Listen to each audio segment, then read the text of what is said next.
YouTube, welcome to my channel. This will be a short update on what I've been working on lately. Plus I want to answer a community question recently posted by Tiffany at Dirt Road Cinderella. I'm all caught up with all my group builds, and so I got some time working on a couple projects that I've been wanting to build for a while. I picked this one up probably about 2 years ago, and another one.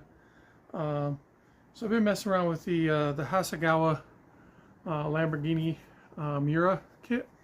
It's the chassis 4846 one, the green and silver one on the box. That's the one I'm going to go with. So I'm just getting a primer right now. Pretty much got the chassis all done. It does have somewhat of an engine in it.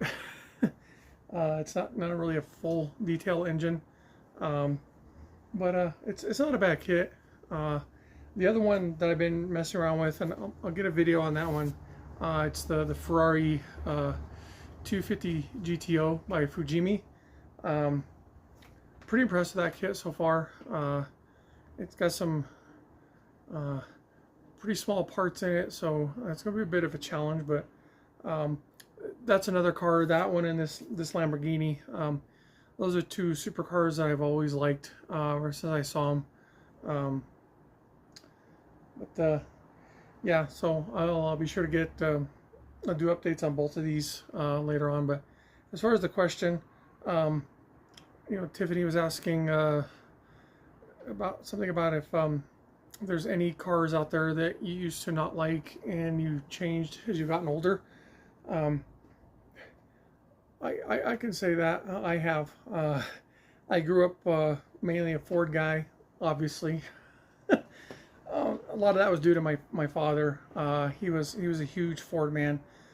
I remember growing up, anytime a Chevy or a Dodge commercial would come on, he would cuss them out.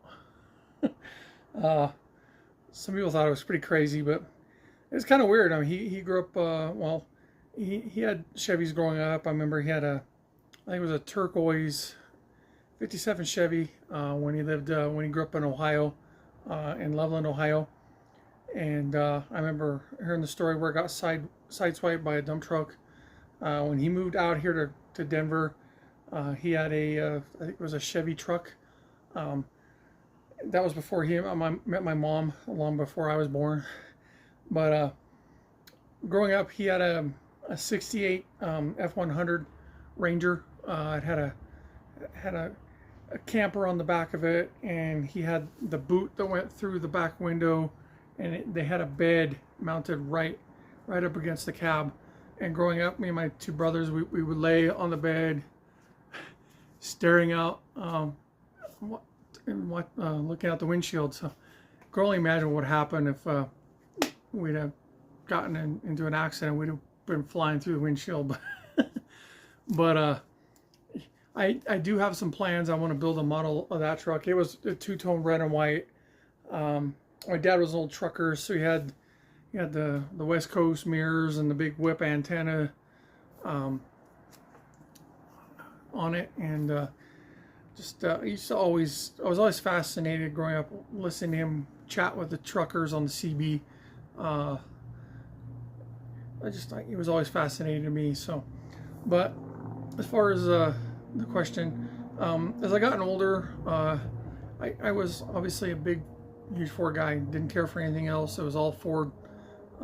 It's pretty much still that way, but I do have grown some appreciation for some other brands. I've also kind of been a bit of a Mopar guy. Grew up watching Dukes of Hazzard, Knight Rider, Smoking the Bandit. Those are three cars that have also been a huge part of me growing up. So I do have a huge love for the 69 Charger, and obviously the 77 Trans Am, so Firebird.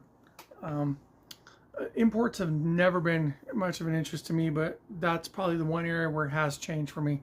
I really do like the Nissan Skyline, and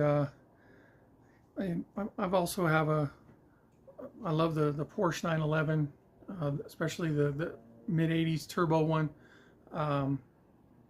That's a car I wouldn't mind having. But I can't think of any others offhand, but just, yeah, I just, you know, I've definitely grown to appreciate some other cars out there. But I would probably also say the Chevy Silverado, especially the 2003 model, that has a lot to do with, because I worked for Napa Auto Parts for 25 years. I was a parts driver for 25 years. I love doing it. And probably for, I would guess probably 10 to 12 of those years, I drove a 2003 Silverado with the 4.3 V6. It had the Tommy gate on the back, so I got to deliver a lot of like 55-gallon drums of oil and a lot of heavy things. So, but I kind of got attached to that truck. I put over 100,000 miles on it, and yeah, so I still kind of like that body style Chevy truck. I can admit that, you know, being a Ford guy. It's hard not to get attached to something when you're putting 100,000 miles on it. And then when they finally got rid of it, it had almost 300,000 miles on it when they finally got rid of it, and that's when they stuck me in the newer Chevy Colorado. There was no comparison. That truck was a pile, gutless, couldn't get out of its own way. It was miserable. But yeah, so that's pretty much my answer to Tiffany's question. Okay, so I'll be sure to get some updates out on this Lamborghini and on the Ferrari. I haven't got any paint on that one yet. I'm mainly going through and doing some pre-assembly and trying to sort some parts for color. But okay, thank you for watching. Please like, comment, and subscribe. I'll be sure to leave a link to Tiffany's channel down below. Everybody have a great rest of the week, and see you next time. Goodbye.